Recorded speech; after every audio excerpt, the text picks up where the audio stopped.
அனைவருக்கும் வணக்கம். இந்த வீடியோல என்ன பார்க்க போறோம்னா, கர்த்தாவா இந்த படத்தோட கதைய தான் பார்க்க போறோம். ஒரு நேர்மையான போலீஸ் அதிகாரி குற்றவாளியோட மட்டும் போராடல.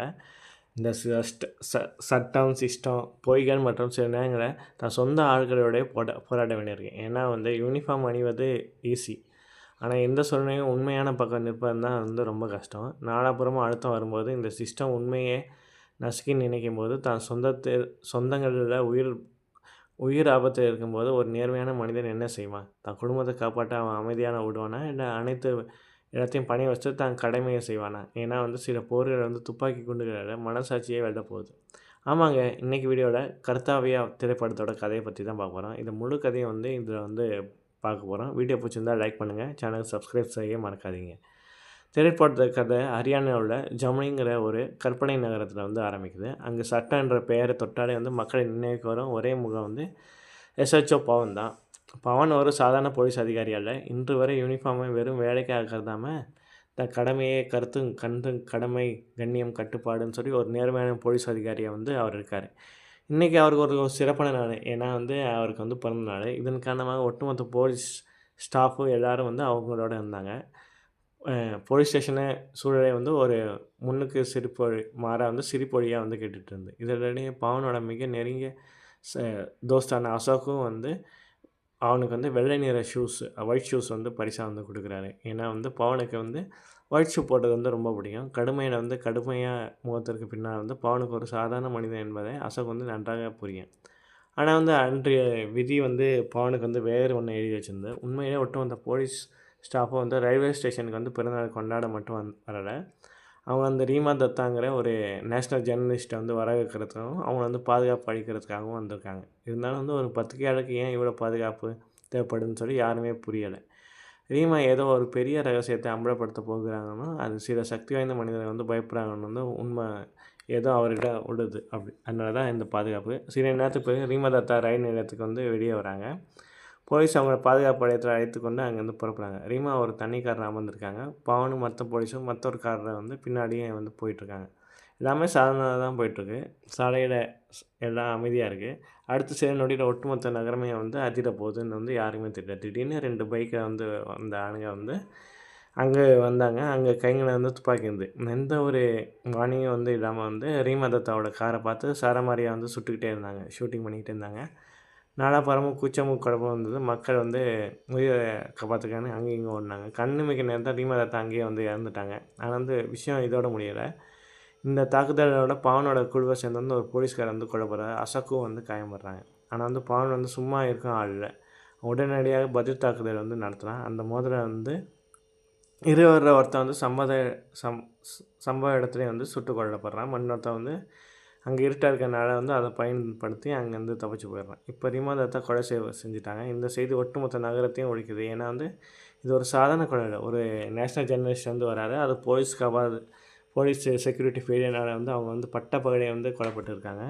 இந்த சம்பவம் நேரடியாக போலீஸ் துறையோட நம்பகத்தன்மை மீது கேள்வி எழுப்பியது. அடுத்த நாள் காலை ஒவ்வொரு நியூஸ் சேனலும் ஒவ்வொரு செய்தியும் இவங்க பொழன்னு பொழக்க ஆரம்பிச்சிட்டாங்க. பத்திரிகையாளர்களுக்கு பாதுகாப்பு இல்லை. ஒட்டுமொத்த நகரமே இந்த வழக்கை பற்றி தான் பேசிகிட்டு இருக்கு. இந்த பக்கம் எஸ்ஹெச்ஓ பவன் மீது ரொம்ப ப்ரெஷர் கொடுக்குறாங்க. அவன் உள்ளுக்குள்ளேயே பயந்துருந்தானா அவன் முகத்தை கண்டிப்பாக தெரிஞ்சுது. அதுக்கப்புறம் சீனியர் ஐபிஎஸ் அதிகாரி கேஷவ் சந்திக்க பவன் போகிறாரு. அவர் அலுவலகத்துக்கு முன்னே கேஷவோட கோபம் வெடிக்குது. ஏன்னா இந்த ஒரு சிறிய சம்பவம் இல்லை. ஏன்னா போலீஸ் பாதுகாப்பு மத்தியில் ஒரு விஐபி ஜேர்னலிஸ்ட்டை கொலை பண்ணியிருக்காங்க. இந்த வழக்கு இப்போ நேரடியாக அரசாங்கமும் ஊடகங்களும் போயிடும். ஏன்னா கேஷவ் பவனை பார்த்து கற்றுன்னு கேட்டால் ஒரு அலைச்சலத்தை ஒட்டுமொத்த போலீஸ் டிபார்ட்மெண்ட்டுக்கும் அவமானம் ஆயிடுச்சு அப்படின்னு சொல்கிறாங்க. மேலிடத்து உயர் அதிகாரிங்க உன்னை சஸ்பென்ஷன் பண்ண சொல்லிட்டுருக்காங்க அப்படின்னு சொல்கிறாங்க. ஆனால் பவன் தோழி ஒத்துக்கவில்லை. எனக்கு ஒரு வாரம் டைம் கொடுங்க. இது பின்னால் யார், ஏன் அவங்கள கொன்னாங்க எல்லாத்தையும் கண்டுபிடிச்சி அவங்க ஒட்டுமொத்தமாக அவங்க பாதையில் நிப்பாட்டுறேன். இப்போ பவன்கிட்ட பார்க்குறது வெறும் பயம் மட்டும் இல்லை, கோவமே அதிகமாக இருக்குது. ஏன்னா இந்த தாக்குதல் அளிப்பது வெறும் கடமை சார்ந்த மட்டும் இல்லை, அவனோட நேர்மை மற்றும் மரியாதைக்கு சவாலாக இருக்குது. இதுக்கப்புறம் தான் வீட்டுக்கு போகிறான். அங்கே வீட்டில் இருந்த சூழலும் அமைதியாக இல்லை. வீட்டுக்கு வெளியே பலத்த சத்தம் கேட்குது. உள்ளே சேர்ந்து பார்த்தபோது ரவீன்ற நபர் பவனோட தந்தை ஹரிதாவிடம் வாக்குவாதம் பண்ணிகிட்ருக்கான். இங்கே கதையில் ஒரு திருப்பம் ஏற்படுது. உண்மையில் பவனோட தம்பி தீபக் ரவியோட தங்கியை கூட்டி கொண்டு ஓடிட்டான். ஒட்டுமொத்த கிராமமும் இதை பற்றி தான் வந்து பேசிக்கிட்டு இருக்காங்க. ஆனால் வந்து தன் மகன் அப்படி செய்திருக்க மாட்டான் என்பதை வந்து ஹரியார் வந்து இன்னும் நம்ப முடியல. இருப்பினும் வந்து ஹரியாருக்கு எல்லாத்தையும் வந்து விட முக்கியமானது அவனோட குடும்பம் இல்லை, அவனோட தலைப்பாகையும் கௌரவம் தான். அவனது பார்வையிட சமூகத்தோட மரியாதை வந்து எல்லாத்துக்கும் மேலானது. அந்த மரியாதைக்கு இடையில வந்து தன் குடும்பம் வந்தாலும் வந்து அவனுக்கு கவலை இல்லை.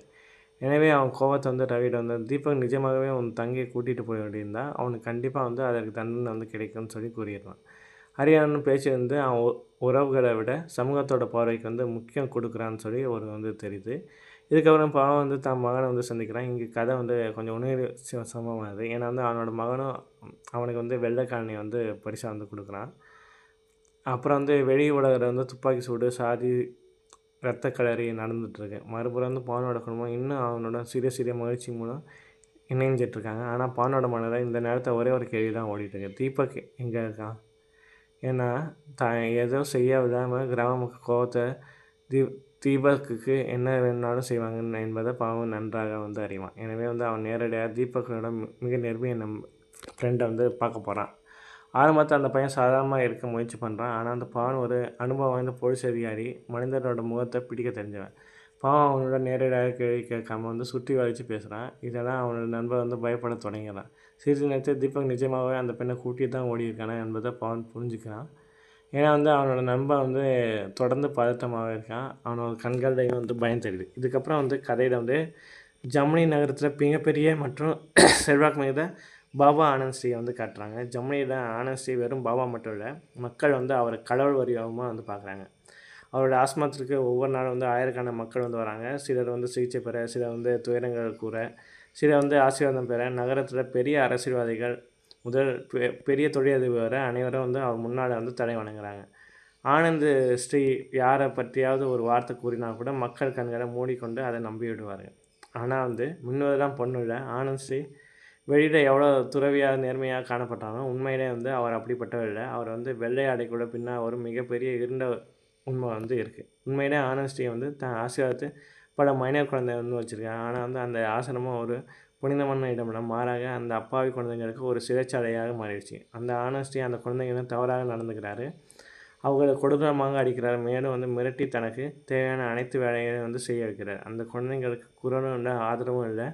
ஏன்னா அந்த ஒட்டுமொத்த நகரமே வந்து அந்த பாபா வந்து கடவுளை வந்து பார்க்குது. இந்த கிடையிலே வந்து ஆனந்த் ஸ்ரீ வந்து நெருங்கிய ஆட்கள் சிலர் வந்து ஹர்பால் என்ற பையனை வந்து சந்திக்க போகிறாங்க. அங்கேயே வந்து கதை மிகப்பெரிய ரகசியம் உடையுது. உண்மையே வந்து ரீமா தத்தாவை கூட எந்த ஒரு பெரிய கேங்ஸ்டரும் செய்யப்படல. மாறாக வெறும் 16 வயது சிறுவனான ஹர்பால் மட்டும் அவனோட கூட்டாளியாக தான் செஞ்சுருக்காங்க.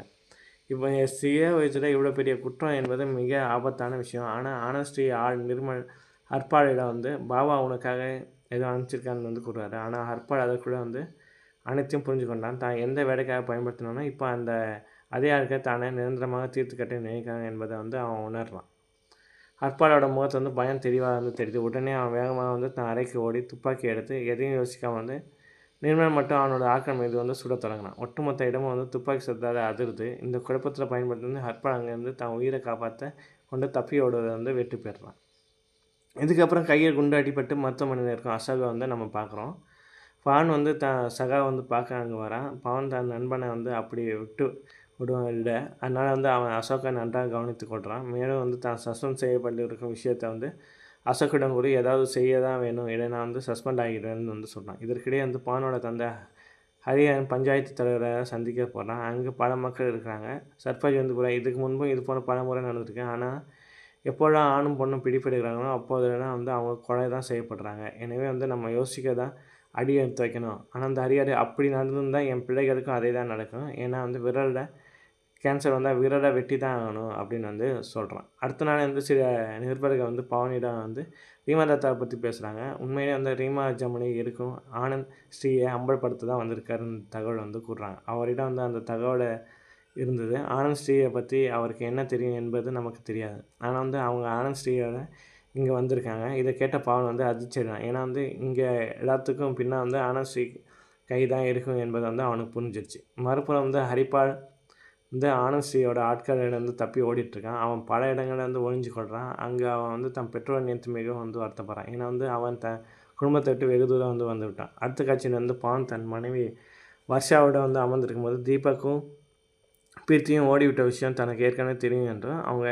எங்கே வந்திருக்காங்க என்பது தனக்கு தெரியும் என்பதும் வர்ஷா வந்து கூறுறான். இதை அறிந்த பவன் வந்து வர்ஷாவும் பிரீத்தி மற்றும் தீபக் இருக்கும் இடத்திற்கு போகிறாங்க. முதல்ல வந்து பவன் வந்து தீபக்கை ஓங்கி ஒரு அறை விட்றான். நம்ம சமூகத்துக்கு மாற்ற வேறு சமூக திருமணத்தை செய்ய முடியாது, உனக்கு நன்றாக தெரியும், அப்புறம் ஏன் இப்படி ஓடி வந்த அப்படின்னு சொல்லி தீபக். அதுக்கு தீபக் வந்து காதல் சாதி மதம் பார்த்து வர்றதில்ல, அதுவாகவே வருதுன்னு சொல்லி அவன் தம்பி வந்து சொல்கிறான். பவன் வந்து தீபக் வந்து புரிய வைக்கிறான். சமூக மக்கள் உங்களை வந்து ஏற்றுக்கொள்ள மாட்டாங்க, சமூகத்தை விடு, உன் அப்பாவே வந்து உன்னை ஏற்றுக்கொள்ள மாட்டாங்க, எனவே நீங்கள் இங்கேருந்து தூரமாக ஓடி போயிடுங்க.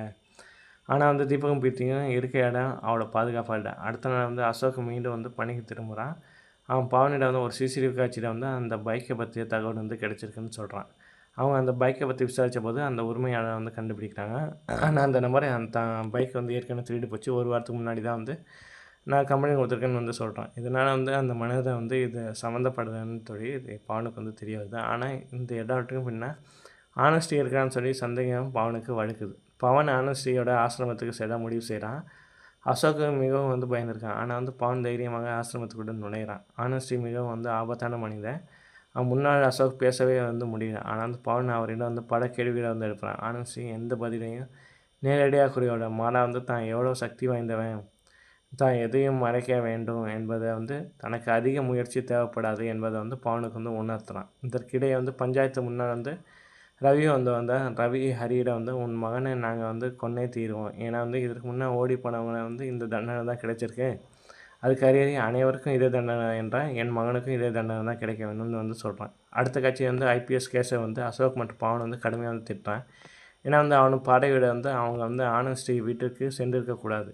கேஸை பேச்சு வந்து அவன் ஆனஸ்டியை முற்றிலும் வந்து கூட்டு சேர்த்துருக்கான் என்பது தெரிய வருது. அவனால் வந்து பாபாவுக்கு எதிராக வந்து செல்ல முடியாது, அவங்க கேட்காம எதையும் செய்ய முடியாது. கேசவ வந்து பவனிடம் வந்து மேலும் தகவல் வந்து போடுறான். இந்த கொலைக்கு பின்னால் யார் இருக்காங்க என்பதை வந்து கண்டுபிடித்து விட்டேன். இதுக்கு பின்னால் வந்து 12 வருஷம் சிறுவன் ஹரிபால்னு இருக்கான்.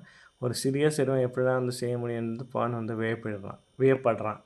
அதுக்கப்புறம் பவனுக்கும் அசோக்கும் வந்து ஒன்றா இருக்கும்போது தன் தம்பி தீபக் பிரீத்தி பெண்ணோட ஓடிட்டான். அவங்க எங்கே ஒழிஞ்சிருக்காங்க என்பதை வந்து அசோக்கிடம் வந்து பவன் வந்து கூறுறான்.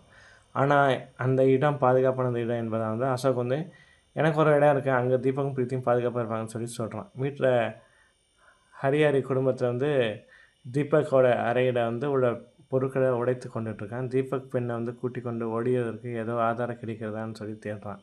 அங்கே பவனும் இருக்கிறான். தன் தந்தை வந்து தன் மகனை வந்து பஞ்சாயத்துக்கு அழைத்து சென்றதையும் அங்கு அவன் தவறான பழக்கத்தை கற்றுக்கொள்வதையும் கண்டு பவன் மிகவும் வருந்துடுறான். அவன் தன் தந்தையிடம் தீபக் என்னுடைய தம்பி, அவனுக்கு மீது எனக்கு சம உரிமை இருக்குது, என் தம்பிக்கு ஏதேனும் நடந்தால் நான் யாரையும் சும்மா விட மாட்டேன்னு சொல்லி தன் தந்தையே இருந்தாலும் சரின்னு சொல்லி சொல்கிறான். இதுக்கப்புறம் பவனும் அசோக்கும் ஹரிபாலோட வீட்டுக்கு வந்து போகிறாங்க. அங்கே வந்து ஹரிபாலில் அவனோட தந்தை மட்டுமே இருந்தார். ஆனால் அவன் வந்து பேசும்போது அவங்க முற்றிலும் வந்து ஆனஸ்டியின் பக்தராக மாறி அவருக்கு ஆதரவாக இருப்பது வந்து தெரிய வருது. ஹரிபாலை அவங்க தான் வந்து தங்கள் விருப்பப்படி ஆனஸ்டியோட ஆசிரமத்துக்கு விட்டுருக்காங்க. இதை பார்த்த அசோக் ஒரு சிறிய பையன் ஹரிபாலுக்கு நான் ஏன் இவ்வளோ செய்கிறோம் அப்படின்னு சொல்லி கேட்கான். போலீஸார் வந்து பல செக் போஸ்ட்டுகளை அமைத்து வந்து ஹரிபாலை வந்து தேடிட்டு இருக்காங்க. ஹரிபால் ஒரு பேருந்து பயணம் வந்து செய்து கொண்டிருக்கான். பேருந்தை சோதனையிட்ட போது ஹரிபால் வந்து பிடிபடுறான். உடனடியாக பவனுக்கு தகவல் கொடுக்கப்பட்டு அவனை அங்கு வராரு. பவன் ஹரிபாலை வந்து சந்தித்த போது ஹரிபால் ஆனஸ்டியோட அனைத்து அசிங்கத்தையும் செயல்பாடுகளையும் தனக்கு நேர்ந்த கொடுமைகளும் அழுதுகிட்டே வந்து கூறுறான். பவன் ஹரிபாலோட வாக்குமூலத்தை வந்து பதிவு செய்து கொள்கிறான். நாளை உன் நீதிமன்றம் ஆஜர்படுத்த நீ விரைவாக விடுதலை ஆகிறான்னு சொல்லி அவனுக்கு வந்து நம்பிக்கை வைக்கிறான். ஹரிபாலும் ஆனஸ்டிக்கு எதிராக வந்து சாட்சி அளிக்க ஒப்புக்கிறான். சிறுவன் கூறிய அனைத்தையும் வந்து உண்மை என்பதை பவன் உணர்ந்து இதற்கு பின்னால் ஆனந்த்ஸ்ரீயோட இருக்கிறான் என்பதை உறுதி செய்யலாம். அடுத்த நாள் பவனும் அசோக்கும் ஹரிபாலை நீதிமன்றத்துக்கு அழைச்சிட்டு போகிறாங்க. ஹரிபாலை காரிடையே இருக்க சொல்லிட்டு பவன் சில ஃபைலை எடுத்துகிட்டு நீதிமன்றத்துக்குள்ளே போகிறான். அவன் சிறிது நேரத்தில் வெளியே வரும்போது காரில் அசோக்கும் ஹரிபாலும் அமர்ந்திருப்பதை பார்க்குறாங்க. ஆனால் அங்கு கேஷவ் வந்திருக்கான். அவன் ஹரிபாலை தன் காரை ஏற்றி அழைத்து செல்ல தொடங்குறான். பவன் பின்னால் ஓடி வரான். ஆனால் வந்து அது கூட வந்து அவங்க அங்கேருந்து போயிடுறாங்க. பவன்காரங்களை அவங்கள பின்தொடர்ந்து சென்று கேஷவுக்கு ஃபோன் செய்கிறான். ஹரிபாலிடம் நான் வாக்குமூலம் வாங்கியிருந்தேன், அதை நீதிமன்றத்தை சமர்ப்பிக்கணும் மிரட்டுறான். கேசவ் பவனை வந்து திட்டுறான். ஆனால் வந்து பவன் வந்து வந்து அந்த சிறுவன் எதாவது நடந்தால் உன்னை நாயை போல அடிப்பேன்னு சொல்லி எச்சரிக்கிறான். பவனோட வாக்குவாதம் இருந்ததுனால கேசவ் அங்கேருந்து நகர்றான்.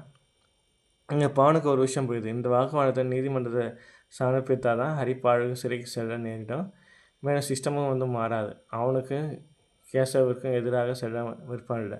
எனவே அவன் கேசவிடம் வந்து சரி ஒரு டீல் பேசினேன், நான் ஹரிபாலை வந்து உங்கள்கிட்ட ஒப்படைக்க மாட்டேன், மாறாக அவனுக்கு இந்த மாநிலத்தை விட்டு வெளியே அனுப்பிவிடுறேன். இதே சமயம் வாக்குமூலத்தை உங்களிடமும் தரமாட்டேன், நீதிமன்றத்திலும் சமர்ப்பிக்க மாட்டேன். ஹரிப்பாலை காப்பாற்றுவது இதுதான் என்னோட பொறுப்பு. ஆனந்த் ஸ்ரீயை காப்பாற்றுவது உன் பொறுப்பு. நான் இருவரையும் கோர்த்தா இருவரும் தப்பிக்கலாம். இதன்படி பவனுக்கும் கேஷவுக்கும் இடையே ஒப்பந்தம் ஏற்படுது. பவன் ஹரிப்பாலையும் கேஷவ் ஆனந்த் ஸ்ரீயையும் காப்பாற்றுறான். ஆனால் இன்னும் அனைத்தும் சரியாட ஹரிப்பால் இன்னும் பாதுகாப்பாக இல்லை என்பதை பவன் அறிவான். ஏன்னா அவனை அசோக்கிட்ட ஒப்படைச்சா மாநில எல்லைக்கு வெளியே விட்டு வருமாறு கூறுறான். அதன் பிறகு நடக்கும் ப்ரெஸ் மீட் இந்த தாக்குதலில் பவனுக்கு எந்த பங்கும் இல்லை. ரீமா தத்தாவை காப்பாற்ற அவன் முயற்சித்தான். இந்த வழக்கு இப்போதைக்கு முடிக்கப்படுது. இதற்கிடையே தீபக்கும் பீர்த்தியும் அசோக் சொன்ன பாதுகாப்பான இடத்துக்கு பவன் அழைத்து போகிறான். இந்த இடம் தற்காலிகமானது. 2-3 நாட்கள் இங்கேருந்து வேறு இடத்துக்கு போயிடலான்னு நான் பணம் அனுப்பி வைக்கிறேன். நீங்கள் இருவரும் இளைஞர்கள் நன்றாக வாழ வேணும். நாம் அடிக்கடி சந்திக்க முடியாதுன்னு சொல்லி வெளிப்படுறான். அடுத்த நாள் தன் தந்தையிடம் தனக்கு சரியாக பேசாமல் கோபமடைந்து இருப்பதை தீபக் கிடைத்தால் அவனை கொன்றை தீர்வனும் பிடிவாதமாக இருப்பதாக பவன் கவனிக்கிறான். சமூக மரியாதைக்கு முன்னால் குடும்பம் அவருக்கு பொறுப்பல்ல என்பது அசோக்கிடம் பவன் கூறி வருந்துறான். அவங்க பேசிக்கொண்டு இருக்கும்போது ஹரிப்பாலோட தந்தாங்க ஹரிப்பாலோட தாய்க்கு உடல்நிலை சரியில்லை, அவனிடம் ஒரு முறை பேச வேணும்னு சொல்கிறான். பவன் ஹரிப்பாலையை கொடுத்து மொபைல் ஃபோனையும் அழைக்கிறான். ஆனால் அது சுவிட்ச் ஆஃப்னு சொல்லி வருது. பவன் கவலை அடைகிறான். மறுபுறம் ரவி பஞ்சாயத்தாளர்களுடன் ஹரிஹரன் வீட்டுக்கு வரான். தீபக் மற்றும் பிரீத்தி இருக்கும் இடம் தெரிஞ்சு விட்டதாகவும் அவங்க எப்படி படுகொலை செய்வது என்று திட்டம் தீட்டுறாங்க. ஹரிஹரன் தரப்பில் 5 பேரும் ரவி தரப்பில் 5 பேரும் சென்று அவங்க கொள்ள முடிவு செய்கிறாங்க. பவன் தொடர்ந்து ஹரிப்பாலை தொடர்பு கொள்ள முயற்சி செய்கிறான். ஆனால் 6 மணி நேரமும் பதில் இல்லை. அசோக்கிடம் கேட்கும்போது நான் அவனை பத்திரமா விட்டுட்டேன், மொபைல் உடஞ்சிருக்குன்னா கவலைப்பட வேணாம்னு சொல்கிறான். ஆனால் பவனுக்கு வேறு யார் மீதும் சந்தேகம் வருது. அவன் கேசவிடம் சென்று ஹரிப்பாலை எங்கேன்னு சொல்லி கேட்குறான். கேசவுக்கு எதற்கும் தெரியாது. ஆனால் பவன் இதற்கு பின்னால் நீ தான் இருக்கிறான், அவனுக்கு எதோ நடந்த வாக்குமூலம் நீதிமன்றத்துக்கு கொடுத்துருவேன் அப்படின்னு சொல்கிறான். பயந்து பண்ண கேசவ உடனடியாக ஆனந்த் ஸ்ரீதான் சொல்கிறான். ஆனந்த் ஸ்ரீ இந்த சிறிய பிரச்சனையை கூட உன்னால் தீர்க்க முடியலையான்னு சொல்லி கேசவ திட்டுறான். இதற்கிடையே நிர்மல் பவனோட வீட்டுக்கு வாக்குமூல கடிதத்தை கேட்குறான். அங்கே தான் நமக்கு தெரிய வருது பவனோட தந்தை ஹரியும் ஆனந்த் ஸ்ரீ தீவிர பக்தர்னு சொல்லிட்டு பவன் நிர்மலை வெளியேற சொல்கிறான். ஆனால் நிர்மல் கேட்காம பவனோட சண்டையிடுறான். அவனோட ஆட்கள் பவன் கொடூரமாக தாக்குறாங்க. அப்போது நிர்மலுக்கு அரிச்சி விட்டு உண்மை வருது. ஹரிப்பால் கொல்லப்பட்டுட்டான், இதுக்கு பின்னால் நாங்கள் இருக்கணும்னு சொல்லி நினைக்கிறேன். ஆனால் அவனோட லொக்கேஷனை எங்களுக்கு சொன்னதே நண்பர் அசோக் தான் சொல்லி தெரியுது. அப்போ தான் ஒரு ஃப்ளாஷ்பேக் காட்டுறாங்க. அசோக் ஹரிப்பாலை காரை அழைச்சி செல்லும்போது நிர்மலும் அவனோட ஆட்கள் வழியை மறிக்கிறாங்க. ஹரிப்பால் தப்பியோட முயன்றால் நிர்மல் அவனை ஏற்கமட்டி படுகொலை பண்ணுவான். இந்த உண்மையை கேட்ட பவன் முற்றிலும் உடைஞ்சிடான். தன் நண்பன் அசோக்கு தன்னை ஏமாற்றி விட்டான் என்பதை அவன் தாங்கிக் கொள்ள முடியல. சிஸ்டம் இப்படி மாறாது என்பதை அவன் உணர்றான். ஒரு புறம் தர்மம், மறுபுறம் கர்மா. ஆனால் அவன் தன் கடமையை செய்ய முடிவு பண்ணுறான். அவன் தன் துப்பாக்கி எடுத்துக்கொண்டு நேராக அசோக்கோட வீட்டுக்கு போகிறான். பவனோட காயத்தை பார்த்து அசோக் யார் இதை செய்தது, வா அவனை போய் அடிப்பான் என்று நடிப்புன்னு கேட்குறான். பவன் அசோக்கிடம் எனக்கு நீ ரத்த கலரி வேண்டாம், நீ நிர்மலை ஒரு வெறிச்சோடிய இடத்துக்கு வர சொல்லி எண்ணுகிறான். அசோக் அப்படியே செய்கிறான். பவன் நிர்மலை சந்திக்கிறான். என்னை மன்னிச்சு விடு, இதை ஹரிப்பாலோட வாக்குமூலம் கொடுக்குறான். பவன் அங்கேருந்து செல்வது போல் நடித்து திடீர்னு திரும்பி கதை இன்னும் முடியலைன்னு சொல்லி கூறி நிர்மலை அவனை கூட்டாளியும் சுட்டு கொள்கிறான். அதன் பின்பு அவன் அசோக்கிடம் அவனை கொடூரமாக தாக்குறான். நண்பனோட துரோகியாக மாறி அசோக்கை பவன் கொல்ல போகும்போது அசோக் மற்றொரு அதிர்ச்சி தகவல் கூறுறான். துரோகி நான் மட்டுமில்லை, உன் தந்தையும் தான். உண்மையில் அசோக்கிற்கு தீபக் மற்றும் பிரீத்தா இருக்கும் இடத்த தெரிஞ்சதும் அவன் அதை பஞ்சாயத்திட்ட கூறினான். ஏன்னா பிரீத்தி அசோக்கு ஜாதியை சேர்ந்தவன் பெண். தங்கள் ஜாதி பெண்ணை இன்னொருத்தன் கூட்டி கொண்டு போனால் அவனுக்கு மரணம்தான் தண்டனை என்பது அவர்களுக்கு விதி. அசோக் கொடுத்த தகவன்படி தான் ஹரி அங்கு சென்று தன் சொந்தக்காரங்களை தன் மகன் தீபக்கு பிரீத்தியும் ஆணவ கொலை செய்துட்டான். இதை கேட்டு பாவம் ஆத்திரத்தை உச்சிக்கு சென்று அசோக்கை சுட்டு கொள்கிறான். சிஸ்டம் முற்றிலும் கெட்டுருச்சு என்பதை அவன் புரிஞ்சு கொள்கிறான். அதுக்கப்புறம் பவன் ஒரு போடி வாக்குமூலம் அளிக்கிறான். நாங்கள் ஆயுதங்களை தேடி வந்தபோது நிர்மல் எங்களை தாக்குனா பற்றி தாக்குதல் தான் அவன் கொல்லப்பட்டான். இந்த மோதலை எங்கள் அதிகாரி அசோக் வீரமடைந்தான்னு சொல்கிறான். அங்கே கேசப்படுறான். பவன் அவனிடம் நீ சிஸ்டம் சுத்தம் செய்து நேரம் விட்டது, இந்த 3 பேரையும் நான் தான் கொன்னேன், நீ மாறாவிட்டால் 4வது ஆள் நீ தான், உன் பணி ஓய்வுக்கு சில ஆண்டுகள் தான் இருக்குது, ஒழுங்காக வேலையை செய், இல்லைன்னா இன்னும் வேலை மட்டும் இல்லாமல் வாழ்க்கை சஸ்பெண்ட் செய்து விடுவேன்னு மிரட்டுறான். கேசவ் பயந்து பவன் சொல்கிறதுக்கு கட்டுப்படுறான். பவன் மிகுந்த கோபத்துடன் வீட்டுக்கு வரான். வர்ஷா பயந்து போயிருந்தான். பவன் நேராக தன் தந்தையிடம் சென்று அவரை தன்னுடன் காரில் வருமாறு அழைக்கிறான். அவரிடம் எந்த பாசமும் காட்டாமல் ஒரு வெறிச்சோடி இடத்திற்கு அழைத்து செல்றான். பவன் தந்தையிடம் கூறான், தீபத்திற்கு ஏதேனும் நடந்து நான் யாரை பற்றியும் யோசிக்க மாட்டேன்னு உங்கள்கிட்ட ஏற்கனவே சொல்லியிருந்தேன். அது என் தந்தையும் தானே சரி, நீங்கள் தற்பாலையும் மரியாதையும் ஏதோ செய்வீங்கன்னா நான் என் கடமையை எதையும் செய்வேன்னு சொல்லி நீங்கள் செய்தது மிகப்பெரிய பாவம். சொந்த தந்தையை வந்து சுட்டுக் கொல்றான். அதுக்கு பிறகு எந்த ஆதாரமும் கிடைக்கக்கூடாது என்பதற்காக அவரது உடலை அங்கேயே வந்து எரிச்சு விடுறான். அவனுக்கு தர்மத்துக்கும் கர்மத்துக்கும் நடுவே ஒரு விஷயம் உள்ளது. அதை மக்கள் மறந்து விட்றாங்க. அதுதான் வந்து கர்த்தாவியா, கடமை. கர்மாவுக்கும் பின்னால் போனால் தர்மம் மறக்கிறாங்க, தர்மத்துக்கு பின்னால் போனால் கர்மாவை மறக்கிறாங்க. ஆனால் கடமையை பற்றி யாரும் பேசுகிறது. இதோட இந்த திரைப்படம் வந்து முடியுது. ஆனால் ஆனந்த் ஸ்ரீக்கு தண்டனை கிடைச்சதா, பஞ்சாயத்து தண்டிக்கப்பட்டார்களா என்பதை வந்து காட்டலை. உண்மையிலே வந்து அவங்க தவறு பெரிது என்பதனால பவன் அவங்கள வந்து தண்டித்திருக்க வேணும் என்பது கதையை முடியுது. நன்றி.